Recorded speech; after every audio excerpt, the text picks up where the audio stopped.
Hi, folks. Welcome to CIT 400 Class 2. We can say we're almost halfway there. Good thinking anyways, right? Okay, so Class 2. I'm kind of Class 2 in this particular course. I'm just going to show you Blackboard again. I know that you know how to use Blackboard. I know you've had opportunities through all this remote learning and such, but sometimes they're set up differently. So it's an opportunity for me to share with you what your assignments are and such. And by the way, thank you so very much for those introductions. I truly enjoyed them, and it shows how much of a diverse class we have too. And then also your proposals, outstanding.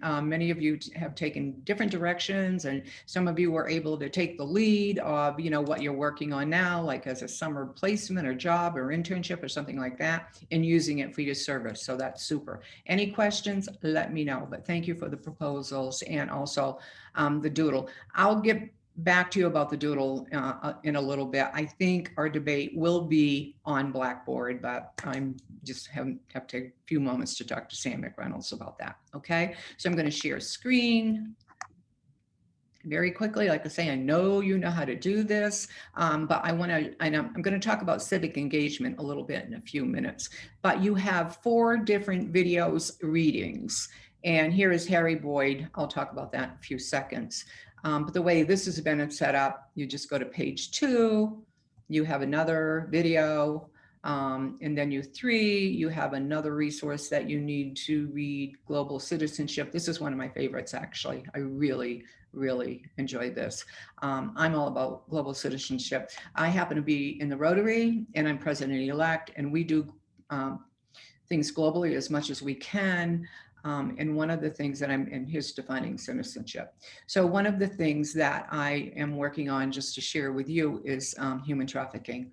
So again, just a little bit to have you know how I interact with this type of work too. So your assignments, read article or editorial that relates to assigned readings. Sharing with you, last year, I had asked students to find their own reading as well and talk about it. In your regular traditional class, that's exactly what happens.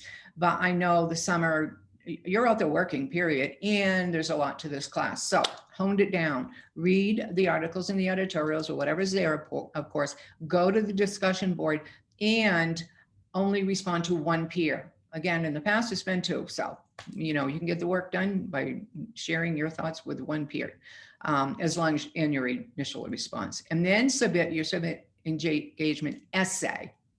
Down the bottom of here, it gives you all the information. It could be a town meeting, it could be a school board meeting, it could be something recorded.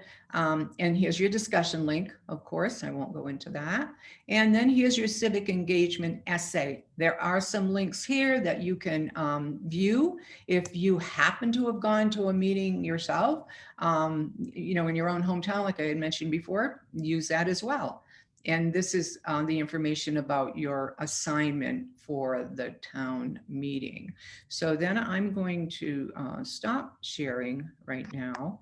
And just a little bit of information about that Boyd article. So I kind of talk about it in a summarized way, that the critical issue is that it talks about civic engagement, and that's again the Boyd, and how important it is that people get involved in critical issues, and that people are involved. They're allowed to be involved in that, because that's the way that gets things done. The more people are informed, the more people are involved, the more that an act can be done.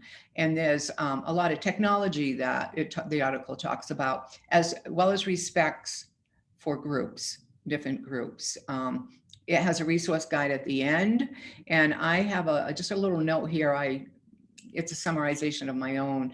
I think what I have got out of the article was cultivating respect for others will help build the foundation required to help civic agency, and this respect can be achieved through public work. Okay, I'm trying to keep the video brief. I'm trying to be informative, of course. If you have any questions, again, email me, text me 207-284-3680. Sometimes forget your own phone number. Because I'm instantaneously there for you. Good luck. Take care of yourselves. A lot going on in your lives. I know some of you are moving, some of you, are involved in jobs and main medical center and veterinarian, and the list goes on. So thank you for being in this class, and I really appreciate who you are. Okay, take care.